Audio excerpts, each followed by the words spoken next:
Partai Nazi pernah menjadi salah satu kekuatan politik terbesar di dunia. Di bawah kendali Adolf Hitler, Nazi banyak melakukan kekejaman yang membekas sampai saat ini. Salah satu kekejaman yang dilakukan rezim Nazi di bawah kepemimpinan Hitler adalah Holocaust. Holocaust atau Shoah adalah peristiwa pembunuhan massal orang-orang Yahudi di Eropa selama Perang Dunia Kedua. Bahkan saking kejamnya, menurut beberapa sumber, peristiwa Holocaust udah ngerenggut jutaan nyawa orang-orang Yahudi. Antara 1941 sampai 1945, Nazi Jerman secara sistematis udah ngebunuh sekitar 6 juta orang Yahudi di seluruh wilayah Eropa yang didudukinya. Lalu timbul pertanyaan, apa sebenarnya yang mendorong mereka untuk melakukan tindakan mengerikan tersebut? Apa yang melatar belakangi kebencian pasukan Nazi terhadap orang-orang Yahudi?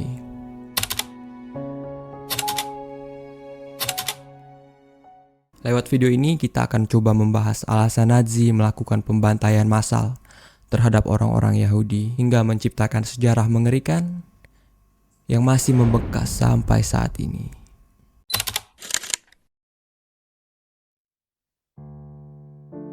Setelah Perang Dunia Pertama berakhir, Jerman sebagai pihak yang kalah dalam pertempuran mengalami gejolak politik yang hebat. Situasi tersebut kemudian melahirkan frustasi di kalangan masyarakatnya, yang kemudian berdampak kepada semakin kuatnya semangat nasionalisme rasis di seluruh Jerman. Mereka tuh nyalahin Yahudi atas kekalahan Jerman dalam Perang Dunia Pertama. Mereka juga nentang Republik Weimar, sebuah pemerintahan demokratis liberal yang baru berjalan di Jerman pada saat itu. Selain itu, mereka juga menentang perjanjian Versailles atau perjanjian damai pasca Perang Dunia Pertama antara sekutu dengan Jerman.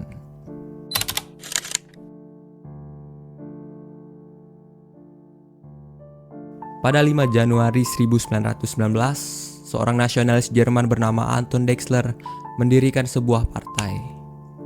Partai tersebut bernama Partai Pekerja Jerman.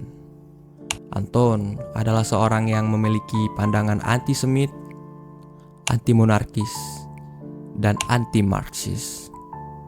Anton juga percaya pada superioritas bangsa Jerman yang mereka klaim sebagai bagian dari ras Arya, atau ras tertinggi di antara ras-ras lainnya. Nah, partai ini tuh merupakan wadah untuk mengumpulkan orang-orang yang memiliki pemikiran sama kayak Anton Drexler. Awalnya, partai ini tuh cuman kelompok kecil yang gak terlalu besar. Tapi karena gejolak frustasi pasca perang kian kuat di kalangan masyarakat Jerman, terlebih buat masyarakat militan yang menolak keras pemerintahan Jerman zaman itu.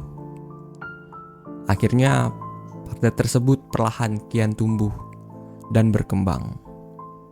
Apalagi pas Hitler mulai bergabung menjadi bagian dari Partai Buruh Jerman. Tepatnya pada September tahun 1911. Pertumbuhan partai ini tuh jadi makin berkembang pesat.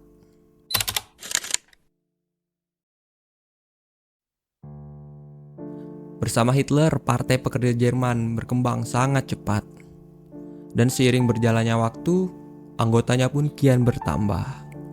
Kemudian pada tahun 1920, nama Partai Pekerja Jerman berubah menjadi NSDAP, atau Partai Buruh Nasional Sosialis Jerman, atau yang lebih kita kenal dengan Partai Nazi.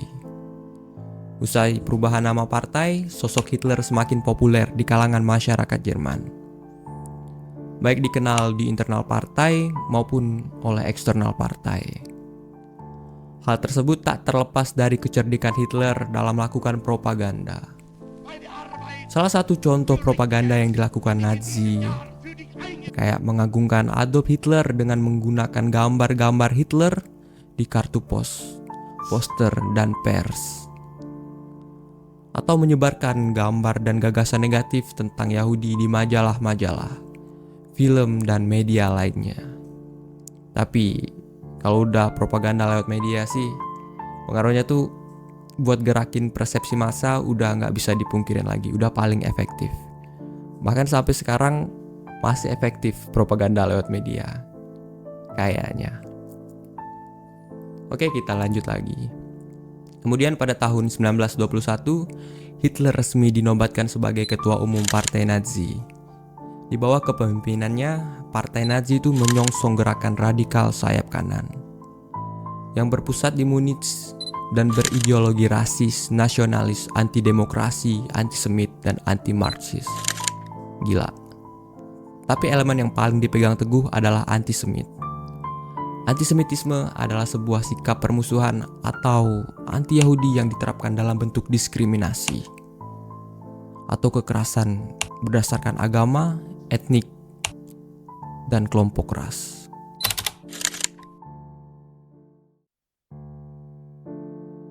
Selang beberapa tahun memimpin partai, tepatnya pada tahun 1923, Hitler sama para pendukungnya coba ngelakuin kudeta terhadap pemerintah Jerman. Kudeta ini tuh dikenal sebagai kudeta Beerhall. Tapi karena kudetanya gagal, Hitler sebagai pemimpin pemberontak ditangkap dan diadili. Nah, menariknya meskipun kudeta ini gagal dan buat Hitler di penjara, tapi kegagalan ini tuh malah makin buat Hitler lebih dikenal oleh publik. Selama di penjara, Hitler nulis buku berjudul Mein Kampf atau Perjuanganku. Dalam bukunya tuh Hitler nulis berbagai sudut pandangnya tentang ras, politik, dan visi misi masa depan Jerman. Selang beberapa waktu pas dia udah mau dibebasin, Hitler coba lagi buat ngambil alih kekuasaan. Tapi cara kedua yang dilakukan Hitler lebih legal dan strategis. Nah, di samping itu, Partai Nazi terus tumbuh dan menjalankan kampanye politik dengan menggunakan retorika antisemitisme, nasionalisme, dan janji-janji perubahan ekonomi. Kemudian pada tahun 1930, partai ini menjadi salah satu partai terbesar di parlemen Jerman. Dan pada tahun 1933, Hitler diangkat jadi kanselir Jerman oleh Presiden Paul von Hindenburg. Setelah berhasil mengambil alih kekuasaan, Hitler secara bertahap mengkonsolidasi atau mengumpulkan kekuatan dan nyingkirin orang-orang yang berseberangan dengan ambisinya, atau dengan kata lain, oposisi. Nah, mulai dari situ, Partai Nazi akhirnya mendominasi pemerintahan Jerman dan ngebawa Jerman dalam Perang Dunia Kedua. Selama periode ini, Partai Nazi juga mengubah masyarakat dan pemerintahan Jerman dengan kebijakan-kebijakan yang ekstrim, termasuk penganiayaan terhadap kelompok-kelompok minoritas dan pembentukan kamp-kamp kematian.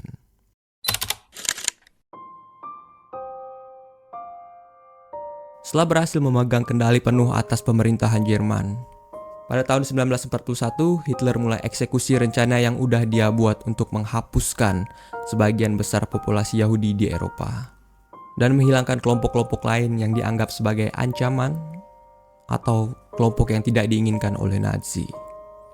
Holocaust dimulai pada tahun 1941 dan berlangsung sampai berakhirnya Perang Dunia Kedua tahun 1945. Kemudian tahun 1941 Nazi melancarkan operasi Barbarossa dengan menyerang Uni Soviet. Selama invasi ini berlangsung, Nazi mulai melaksanakan tindakan ekstrimnya dengan membunuh massal warga Yahudi di wilayah-wilayah yang udah mereka taklukkan. Karena di minggu pertama mereka berhasil mendapatkan kemenangan spektakuler atas Uni Soviet, hal tersebut membuat Nazi itu semakin percaya diri. Para petinggi Nazi pada tanggal 20 Januari 1942 ngadain konferensi di Villa Wens di pinggiran kota Berlin, Jerman. Konferensi ini membahas penerapan solusi akhir untuk masalah Yahudi. Dalam konferensi ini tuh rencana sistematis untuk membunuh jutaan orang Yahudi di seluruh Eropa mulai disahkan. Setelahnya kamp-kamp kematian kayak Auschwitz, Sobibor, Treblinka, dan lainnya didirikan. Kamp-kamp itu didirikan dengan tujuan utama, yaitu melakukan pemusnahan massal. Metode pembunuhan yang mereka lakukan termasuk pembunuhan menggunakan gas, eksekusi massal dengan tembakan, serta kerja paksa dan kekurangan makanan yang mengakibatkan banyak nyawa hilang oleh hal tersebut. Holocaust berakhir pada tahun 1945 saat sekutu yang tergabung dari beberapa negara berhasil ngalahin Nazi. Orang-orang yang sebelumnya terkurung di kamp kematian mulai dibebaskan sama pasukan sekutu. Setelah kekalahannya, fakta tentang kekejaman Nazi mulai menyebar ke seluruh penjuru dunia.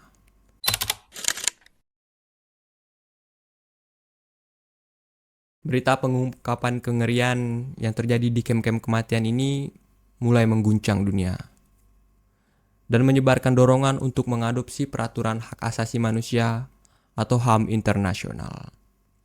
Hal tersebut bertujuan untuk memastikan agar tidak ada lagi kengerian kayak Holocaust di masa mendatang.